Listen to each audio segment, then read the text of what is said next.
છો? હું તમારો ભાઈ બન એટલે કે ભાઈ રુદ્ર. તો આજે હું તમને દેખાઈશ મારું આઈ કાર્ડ ત્રીજા, ચોથા અને પાંચમાનું. ચાલો આપણે જોઈએ મારું આઈ કાર્ડ. અને હા, એક વાત કહેવાનું તો હું તમને ભૂલી ગયો, હું તમને ખાલી ફોટો જ દેખાડીશ. ઓકે, ચાલો આપણે જોઈએ મારું આઈ કાર્ડ. પહેલા ત્રીજા ધોરણનું. તો મિત્રો જોઈ શકો છો તમે, આ હું છું અને આ મારું નામ છે જોશી રુદ્ર હિતેશભાઈ. તો ચાલો આપણે હવે જોઈએ ચોથા ધોરણનું. મિત્રો જોઈ શકો છો તમે કે આ ચોથા ધોરણનું છે. જોવો, મારું નામ જોશી રુદ્ર હિતેશભાઈ, ધોરણ 4, કક્ષ જય. જોઈ શકો છો. હવે આપણે જોઈશું પાંચમા ધોરણ. મિત્રો તમે જોઈ શકો છો, આ નવું આઈ કાર્ડ છે. જોવો, રુદ્ર હિતેશભાઈ જોશી.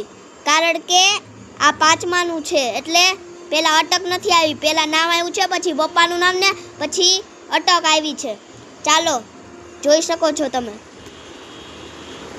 અને મિત્રો તમને આ વિડીયો સારો લાગ્યો હોય તો કોમેન્ટમાં હા લખજો, અને ન લાગ્યો હોય તો ના લખજો. અને હા, વિડીયોને લાઈક અને ચેનલને સબસ્ક્રાઈબ કરવાનું ભૂલતા નહીં હો.